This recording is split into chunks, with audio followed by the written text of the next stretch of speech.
A reposição hormonal na menopausa deve respeitar a hierarquia hormonal, estradiol e progesterona, só depois. Olha, sempre, ou na menopausa ou fora da menopausa, a hierarquia hormonal ela deve ser sempre respeitada, sim.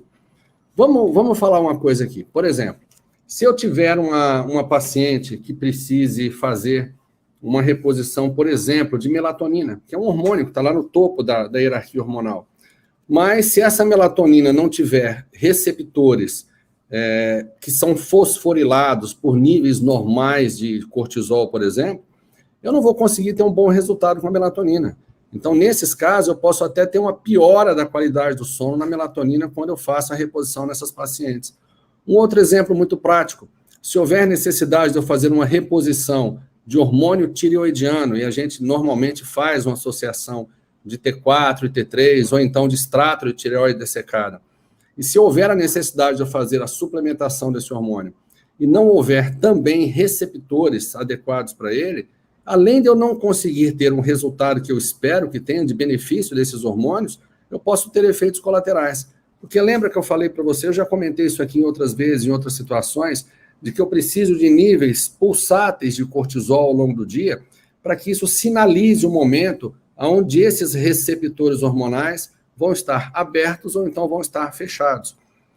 Existem artigos mostrando, e eu tenho isso no meu curso, eu entrego lá para os meus alunos, que mostra que se você fizer uma reposição de hormônio tireoidiano num paciente que tem, por exemplo, insuficiência de cortisol, eu perco 50% dessa eficácia.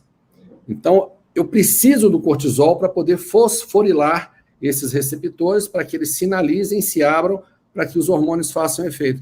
E aí, se eu tenho no momento receptores fechados, estou lá dando hormônio tireoidiano, em um determinado momento eu abro esses receptores, eu tenho um encaixe maciço no receptor de T3, e aí onde vão surgir os efeitos colaterais relacionados à reposição do T3, em associação com o T4, que são o quê? Tremores, taquicardia, sudorese, enfim.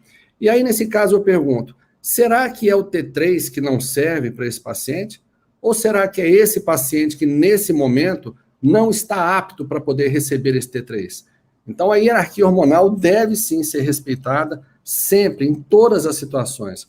O hormônio D, por exemplo, que não é uma vitamina, que é um hormônio que tem uma estrutura esteroidal, ele é fundamental não apenas para a questão da massa óssea, mas ele é importantíssimo também para a questão da manutenção da imunidade.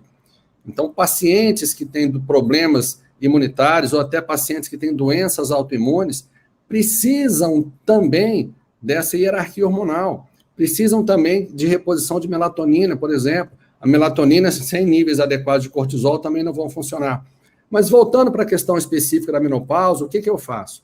Na grande maioria das vezes, essas pacientes que chegam no período de menopausa ou de perimenopausa no meu consultório, elas não têm níveis adequados de cortisol. A grande maioria delas, eu digo, sem sombra, assim, sem medo de errar, mais de 90% dessas mulheres.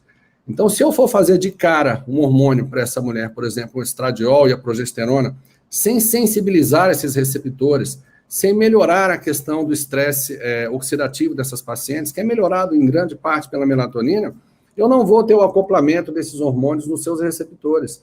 E dessa forma eu não vou conseguir ter um resultado adequado.